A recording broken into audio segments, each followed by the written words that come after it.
Продължаваме. Сега горе-долу ще се види какво е положението. Както казах миналия път, ето къде е стигнал до този камък големи. Тук има злато отдолу сега. Имаме, не съм стигнал до него още. Ето го това ръкавче сухото. Малко вода съм си оставил за работа. Измито, изчистено.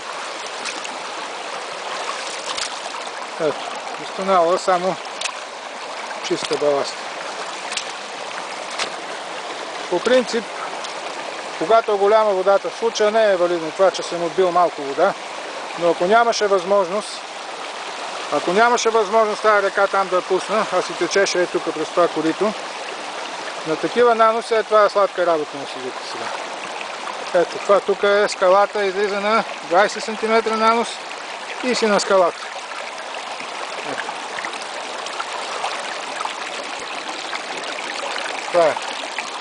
Обаче временно 3 пъти, 2 пъти цели такива места, ама не винаги. Ето го нагоре продължението на сухото корито.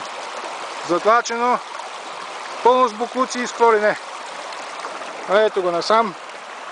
Водата вече както го измила, чисто, нагласено, направо за работа. Така че като има голяма вода и като има възможност, трябва да се ползва, да работи в наша полза. И пак, както казах, когато се работи на плитък нанос, както е тук в случая сега, 20 на сантиметра е до скалата, се работи по течението, отгоре надолу, както съм го почнал в случая и аз. Не заради това, че е голяма водата, ми просто така го започнах.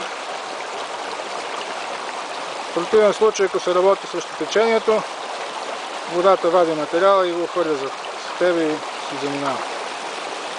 А така го, колкото и да го влачи, ще го набия тук, където в момента, дето работиш с инжектор. Няма да го качи, да го прехвърли отгоре. Да видим докъде ще стигне днеска. Ако мога е това цялото там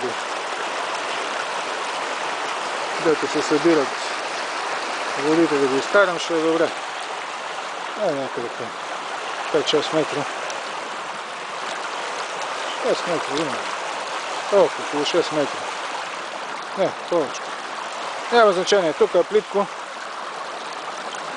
В този край сигурно ще падне малко по-дълбоко, предполагам. Вече, но пак няма да е нещо страшно. Хайде, накрая пак ще пуснем.